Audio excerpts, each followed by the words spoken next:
விடுதலை பெற தேவை விருப்பம். Praise the Lord. எவரும் இரு தலைவர்களுக்கு பணிவிடை செய்ய முடியாது. ஏனெனில் ஒருவரை வெறுத்து மற்றவரிடம் அன்பு கொள்வார், அல்லது ஒருவரை சார்ந்து கொண்டு மற்றவரை புறக்கணிப்பார். நீங்கள் கடவுளுக்கும் செல்வத்துக்கும் பணிவிடை செய்ய முடியாது.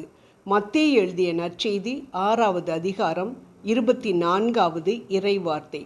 தேவனுக்கு நாம் அடிமையாக இருக்க வேண்டும் என்றால் நாம் வேறு எதற்கும் அடிமையாய் இருக்கக்கூடாது. மேக ஸ்தம்பமும் அக்கினி ஸ்தம்பமும் இஸ்ரவேல் மக்கள் எகிப்தின் அடிமைத்தனத்தில் இருந்து வெளியில் வந்தவுடன் அவர்களுக்கு பாதுகாப்பு கொடுக்க தயாராக காத்து கொண்டிருந்தது போல நாமும் நமது அடிமைத்தனத்திலிருந்து வெளியில் வந்தால்தான் நமக்கு பாதுகாப்பு கொடுக்க பரிசுத்த ஆவியாகிய மேகஸ்தம்பமும் அக்கினி ஸ்தம்பமும் காத்து கொண்டிருக்கும் என்பதுதான் விவிலிய உண்மை. இஸ்ரவேல் மக்கள் தன் மக்கள், அதனால் அவர்களை அடிமைத்தனத்திலிருந்து மீட்டு கொண்டு வர வேண்டும் என்று ஆண்டவர் நினைக்கவில்லை. அவர்கள் தங்களை எகிப்தின் அடிமைத்தனத்திலிருந்து மீட்டு கொண்டு வரும் என ஆண்டவரிடம் அவர்கள் முறையிட்டதால் தான் ஆண்டவர் அநேக அற்புதங்களை செய்து அவர்களை எகிப்தியரின் பிடியிலிருந்து மீட்டு கொண்டு வந்தார் என நாம் விடுதலை பயணம் யாத்ராகமத்தில் பார்க்கின்றோம். ஆம் அன்பானவர்களே, நாமும் நம்மை கட்டி வைத்திருக்கும் அடிமைத்தனத்திலிருந்து விடுதலை பெற வேண்டும் என முதலில் விரும்ப வேண்டும். என்னை கட்டி வைத்திருக்கும் இந்த உலக நாட்டத்திலிருந்து, சினிமா மோகத்திலிருந்து, குடியிலிருந்து, சிகரெட்டிலிருந்து, போதை மருந்துகளிலிருந்து, டிவி சீரியல்ஸிலிருந்து, மொபைல் ஃபோனிலிருந்து, வீடியோ கேம்ஸுகளிலிருந்து, நகை மோகத்திலிருந்து, உடை மோகத்திலிருந்து, சாப்பாட்டு மோகத்திலிருந்து நான் விடுதலை பெற வேண்டும் என முதலில் நான் விரும்ப வேண்டும்.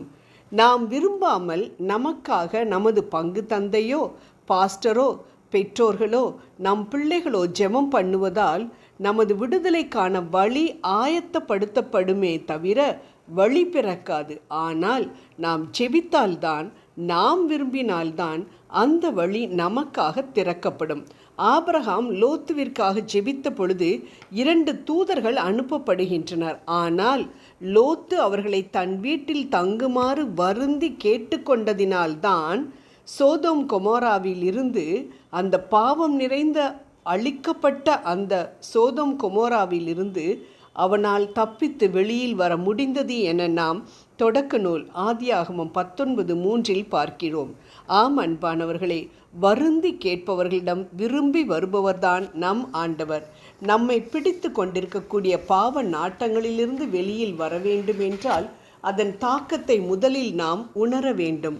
நிர்பந்தமான மனிதன் நான் என்று சொன்ன புனித பவுலை போல நாமும் இந்த உலக நாட்டத்தினால் நான் ஒரு பாவி என்பதை முதலில் ஒத்துக்கொள்ள வேண்டும். மாறாக எல்லாரும் தான் சினிமா பார்க்குறாங்க, நான் பார்க்குறதுல மட்டும் என்ன தப்பு இருக்க போகுது, இது ஒன்றும் பெரிய பாவம் இல்லையே என்று நம்மை நாமே சமாதானப்படுத்தி கொண்டால் அது தவறுதான்.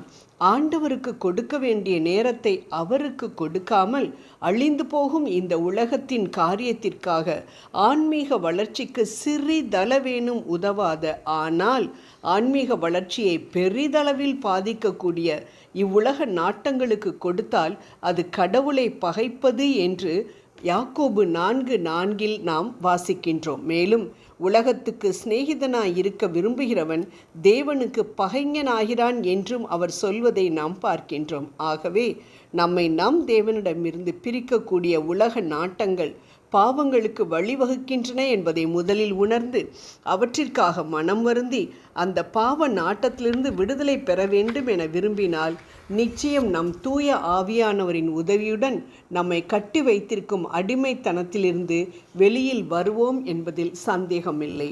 ஜெபம் செய்வோம்.